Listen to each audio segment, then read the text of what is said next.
Olá, estudantes da terceira série do ensino médio. Como é que vocês estão? Eu espero que vocês estejam bem. Bem-vindos ao maravilhoso mundo da língua portuguesa. Essa aula é a aula de número 35. Antes da gente ver o que nós vamos estudar hoje, eu tenho alguns recadinhos. O primeiro recado diz respeito aos alunos que estão assistindo apenas pela TV. Vocês precisam resolver os exercícios e entregar lá na escola a cada 15 dias. Quem está conseguindo acessar o Classroom pode resolver os exercícios lá no Classroom mesmo, ok? Não esqueçam de registrar a sua presença, beleza? Vamos lá! O que a gente vai ver? Antes da gente pensar no que a gente vai ver hoje, vamos retomar um pouquinho o que a gente viu na aula passada? Na aula passada, nós vimos um pouquinho sobre a poesia de Augusto dos Anjos, o poeta da morte, né? O contexto de produção dessas poesias, que eram sonetos, né? E também os elementos que compõem esse gênero, esses sonetos. Beleza? Tranquilo? Relembraram? Ele tinha alguns tipos característicos de poesia. Ele falava um pouquinho sobre ciência, ele utilizava um vocabulário científico, ele utilizava um vocabulário ao mesmo tempo simbólico, e ele também utilizava vários tipos, ele também utilizava muito o pessimismo, a angústia como suas temáticas principais. Lembraram? Vamos para a aula de hoje então? Bora lá! Então, hoje a gente vai ver a interpretação de cartas ao leitor, que também podem ser chamados de editoriais e também podem ser chamados de carta do editor. Beleza? O que mais que a gente vai ver sobre isso? Nós vamos ver um pouquinho sobre os elementos que compõem esse gênero e, ao mesmo tempo, a gente vai aprender sobre orações subordinadas adjetivas. Combinado? Bora lá? Então, vamos lá! Antes da gente ver um pouquinho mais sobre essa carta do editor ou editorial, ou também a gente chama de carta ao leitor, nós vamos pensar um pouquinho sobre a esfera jornalística, né? O que é isso? Como assim? Para que a esfera jornalística funcione, para que essa esfera funcione, para que ela gire, para que a engrenagem gire, a gente precisa de algumas questões. Que questões são essas? Vamos lá. A gente tem fatos e a gente tem opiniões. Esses fatos tem a ver com a reprodução do real.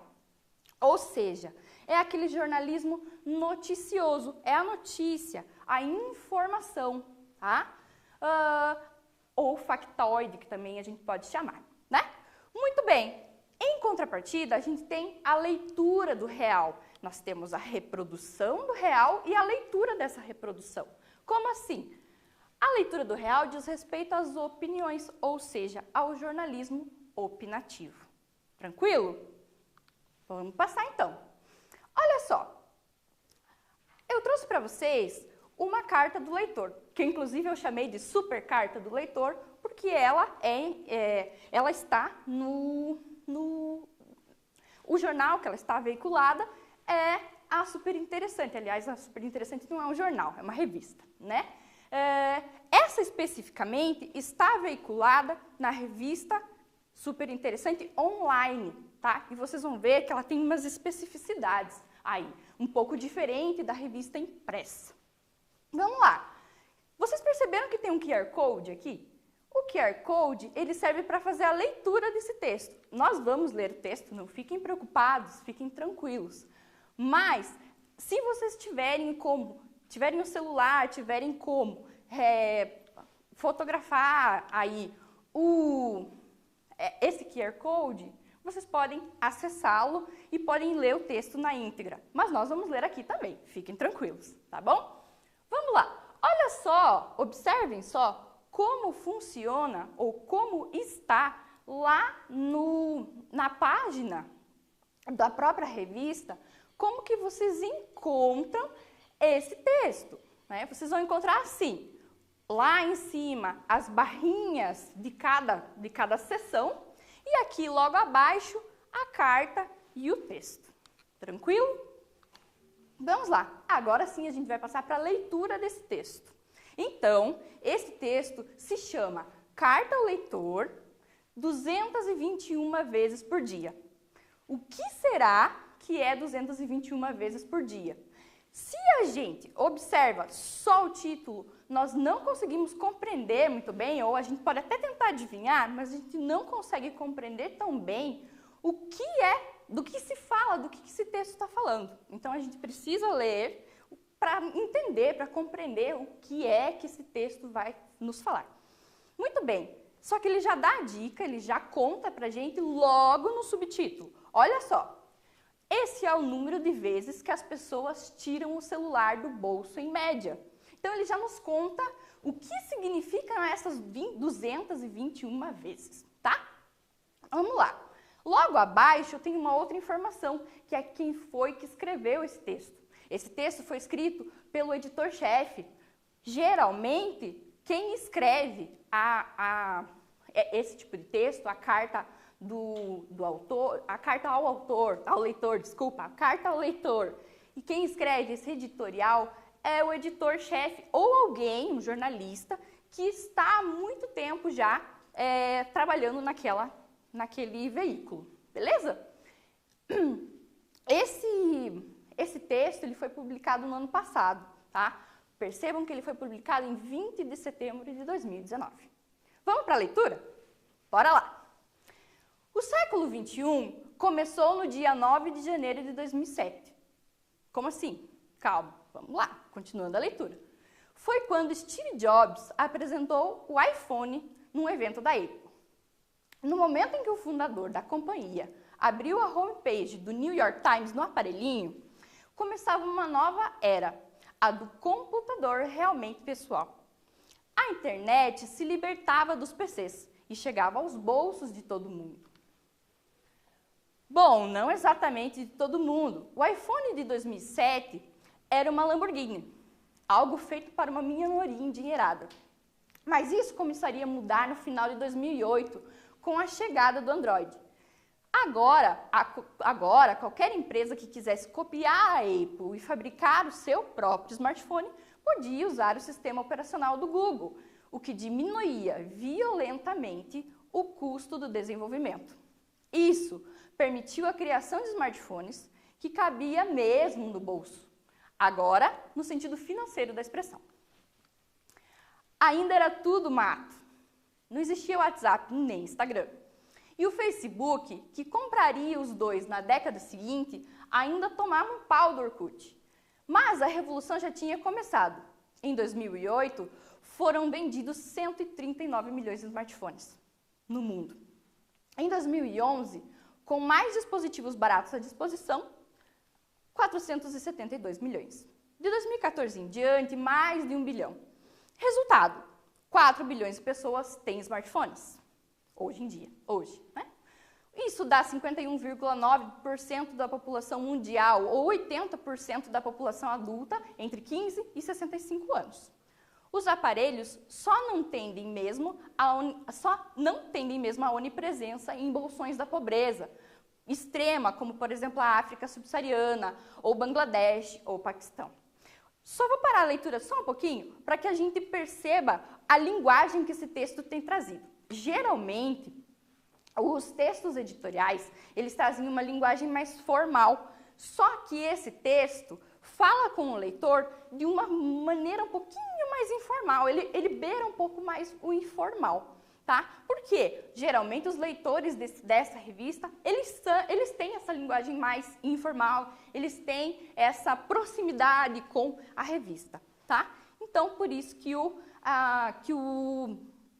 editorial traz um pouquinho da marca, da presença da oralidade, até, né? Quando ele fala que era tudo mato, né? Continuando. O normal, inclusive, é que boa parte dos países tenham tantos smartphones quanto habitantes. É o caso do Brasil. De acordo com a Anatel, há 183,5 milhões de linhas 3G e 4G ativas no país, ativas aqui no Brasil. Mesmo descontando quem possui mais de um chip no aparelho, então, nós temos quase um smartphone por pessoa por aqui, mesmo amargando o 70º PIB per capita do planeta. E para terminar, quase terminar, Falar como o smartphone mudou o mundo é chover no molhado. Outra vez a marca aí de oralidade, outra vez uma expressão idiomática. Ele criou as empresas mais valiosas do planeta. Ele revolucionou o dia a dia e mudou a política. Uma presença forte nas redes sociais vale muito mais que toneladas de horário eleitoral na TV, como as eleições de 2008 provaram. Aí está a marca da opinião do autor do texto, né? Mas não é só isso, marcado com as aspas, né? Os smartphones passaram a moldar a realidade. E não apenas pela eficiência absurda, mas também porque viciam. Não é à toa que cada pessoa tira o celular do bolso ou da bolsa 221 vezes por dia, em média. Como diz o editor Bruno Garatoni e o repórter Eduardo Slacks, na reportagem principal dessa edição. Por trás dos ícones coloridos, as gigantes da tecnologia fazem um esforço consciente para nos manipular, usando recursos da psicologia, da neurologia e até dos cassinos. Olha só que interessante. E é isso. E ele termina dessa forma. Qual é a marca que eu falei para vocês que era interessante da gente perceber para ela modificar, para ela mudar essa linguagem do texto impresso para o texto veiculado no online? Vejam só, percebam aqui, entenda melhor aqui, grifado, numa cor diferente do resto do texto, se o seu celular deixar.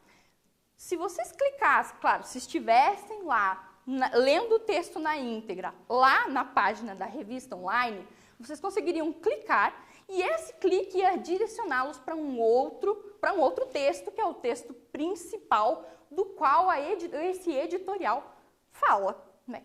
Então, isso que caracteriza esse texto online. Beleza?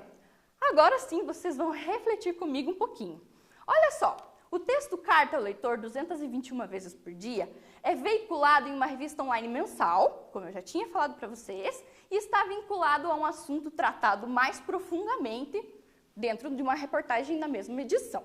Tá, agora vocês vão refletir o seguinte. Sabendo disso, responda qual é o fator motivador, o que é que motiva esse editor para escrever, para a escrita dessa carta, dessa carta ao leitor, desse editorial. Pense um pouquinho, reflitam um tempinho e a gente já conversa.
E aí, pessoal, conseguiram resolver?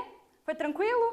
Espero que sim, né? Porque não é difícil, é bem tranquilo. É só relembrar um pouquinho do texto, do tema e qual foi o fator que motivou esse editor. Vamos lá?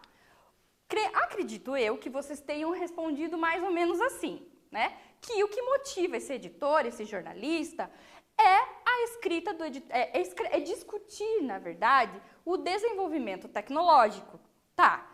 Que está mais acessível de certa forma, né? E a apresentação superficial do tema, que será tratado mais profundamente, só que lá na matéria, na reportagem que os outros jornalistas escreveram, tá bom? Vamos lá, tranquilo até aqui, né? Muito bem. Agora a gente tem uma outra reflexão. Que reflexão é essa? Só é possível perceber, como eu tinha falado lá naquele outro slide, naquele outro momento, só é possível perceber que o título Carta ao Leitor 221 vezes por dia tem relação com o texto só depois que eu leio, né? Só depois da minha leitura na íntegra. Então, o título se refere a quê? Será que é a inovação tecnológica que chegou para ficar e já ocupa lugar na vida de 100% da população mundial? Ou será que é a quantidade de vezes, em média, que as pessoas tiram seu celular do bolso por dia? Qual das duas será que é? Né? Pense um pouquinho e eu já volto.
E aí? Tranquilo essa também, né, gente? Por favor. Muito bem. Será que o título se refere à primeira, à inovação tecnológica? Se a gente parar para pensar, sim, o título se refere também à inovação tecnológica, mas nós temos que pensar que há um elemento nessa questão que anula o resto da resposta, que é o fato dela falar que 100% da população mundial foi afetada ou é afetada pela inovação tecnológica. Indiretamente, sim, mas nesse texto não fala disso. Inclusive, ele fala das desigualdades, né? Então, é claro que nós sabemos que as 221 vezes por dia são a quantidade de vezes, ou é a quantidade de vezes em média, que as pessoas tiram o celular do seu bolso. Beleza? Tranquila? Ou tranquilos, né? Muito bem, nós vamos refletir mais uma vez, só que agora em relação aos fatos e às opiniões presentes nesse texto, porque como eu falei, dentro da esfera jornalística, existem fatos e existem opiniões, e esse texto apresenta tanto fatos quanto opiniões. Eu quero saber em que momentos que elas representam esses fatos e essas opiniões, tá bom? Beleza? Pensem um pouquinho aí e a gente já retorna.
bem. Vocês leram então cada trecho desses e marcaram quais apresentaram fatos e quais apresentaram opiniões.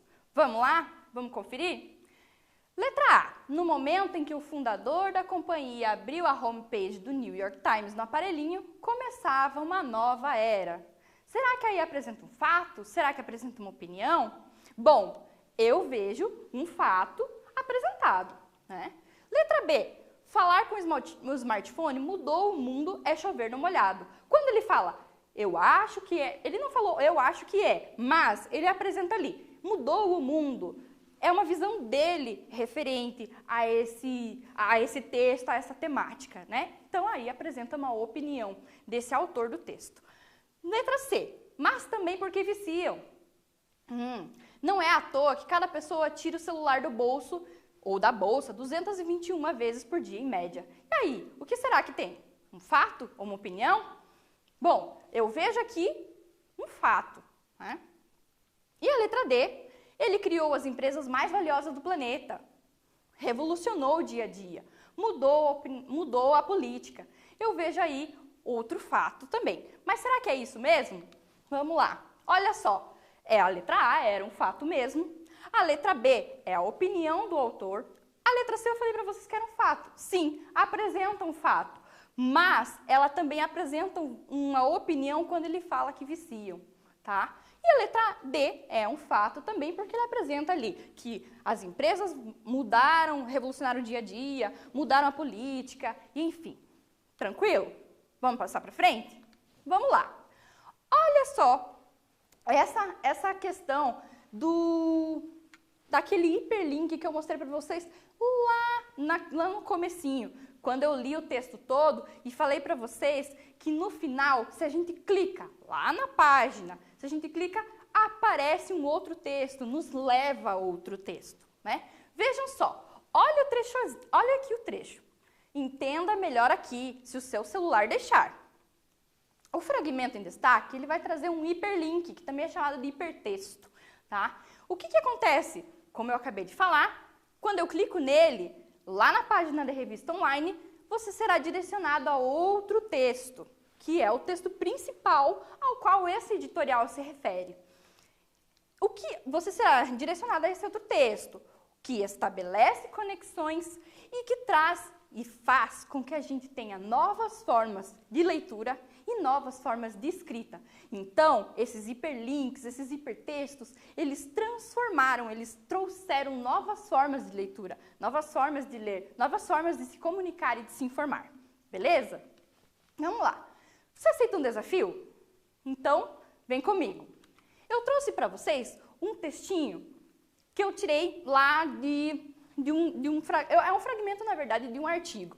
E ele traz o conceito do hipertexto. Olha só, o hipertexto permite, ou de certo modo, em alguns casos até mesmo exige, a participação de diversos autores na sua construção.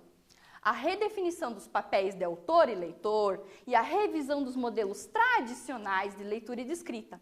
Por seu enorme potencial para se estabelecerem conexões, ele facilita o desenvolvimento de trabalhos coletivamente e o estabelecimento da comunicação, da aquisição da informação de maneira cooperativa. Então agora, nos novos formatos de comunicação e informação, a gente tem essa forma colaborativa de construir textos.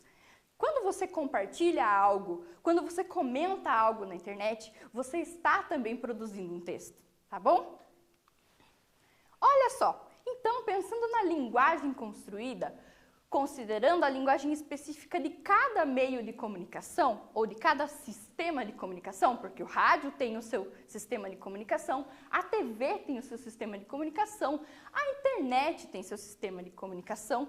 Segundo esse texto que nós acabamos de ler, a hipertextualidade caracteriza-se como? Olha só, será que ela se caracteriza como um elemento originário de textos eletrônicos? Será que é com a conexão imediata e reduzida ao texto digital? Reduzida?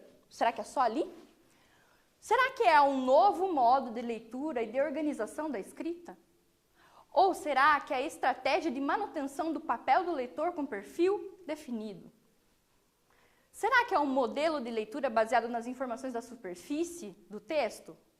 Pense um pouquinho aí e eu já retorno com a resposta, tá bom?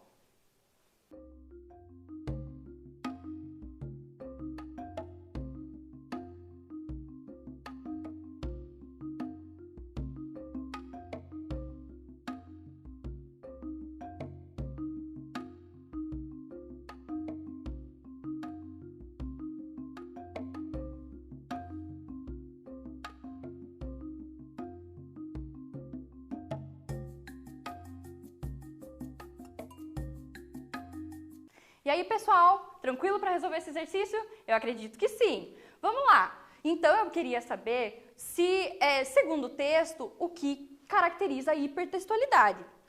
Eu acho que eu já dei a resposta antes, né? Eu falei para vocês que a hipertextualidade mudou, trouxe novas formas de leitura e de escrita. E por isso, a letra correta é a letra C. Beleza? Passando para frente. Olha só a oração que eu tirei do texto. E o Facebook, que compraria os dois na década seguinte, ainda tomava pau do Orkut. Se vocês olharem, essa expressão que está entre vírgulas, ela explica o restante da informação, tá? Olhem essas duas orações, essas duas assertivas. A primeira, a pessoa que é viciada tira o celular do bolso 221 vezes por dia. Ou melhor dizendo, eu não li com as vírgulas, né? A pessoa que é viciada tira o celular do bolso 221 vezes por dia. Agora a segunda sim, a pessoa que é viciada tira o celular do bolso 221 vezes por dia. Olha só, qual é a diferença entre uma e a outra?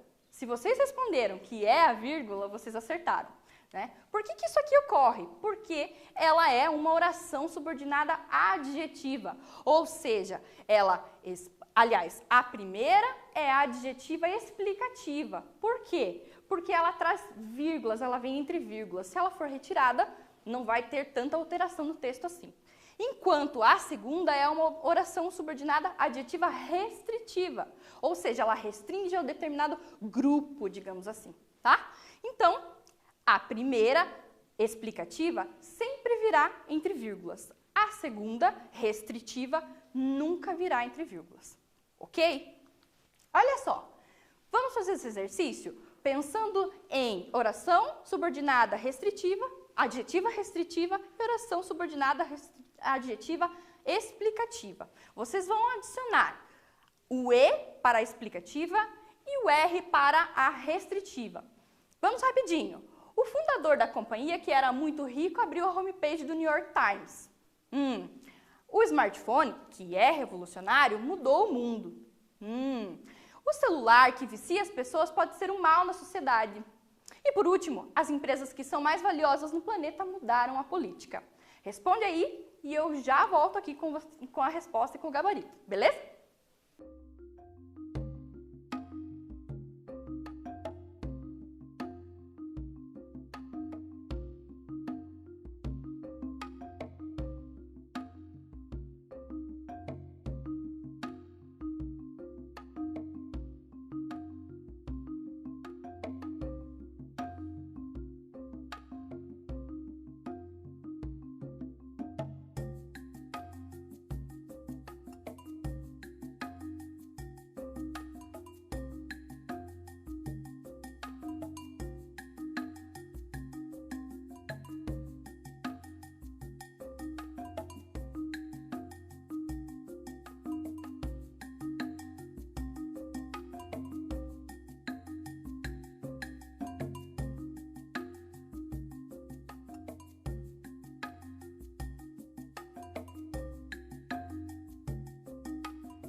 Muito bem, gente. E aí, foi difícil? Tranquilo? Não? Ai, meu Deus, isso aqui é retomada de conteúdo, né? Olha só, letra A. O fundador da companhia, que era muito rico, abriu a homepage. Não tem vírgulas, então é uma oração adjetiva, uma oração subordinada adjetiva e restritiva. Enquanto a letra B, o smartphone, que é revolucionário, mudou o mundo. Está entre vírgulas, então é explicativa. Letra C. O celular que vicia as pessoas pode ser o mal da sociedade. Tem vírgula? Não, então é restritiva. Letra D. As empresas que são mais valiosas no planeta mudaram a política. Tem vírgulas? Não, então restritiva também. Beleza? Passamos para frente? Muito bem, chegamos ao final da nossa aula. O que foi que nós aprendemos hoje? Hoje a gente viu um pouquinho, interpretou uma carta ao leitor, um editorial, que também pode ser chamado de carta do editor, lembram? A gente também viu os elementos que compõem esse gênero e também trouxe um pouquinho sobre a textualidade contemporânea, falando dos hipertextos, falando da hipertextualidade. E por último, a gente relembrou um conteúdo gramatical, que são as orações subordinadas adjetivas, que se dividem em restritivas e explicativas. Beleza, gente? Então era isso. Até a próxima aula. E fiquem bem, fiquem em casa. Até mais, gente. Tchau, tchau.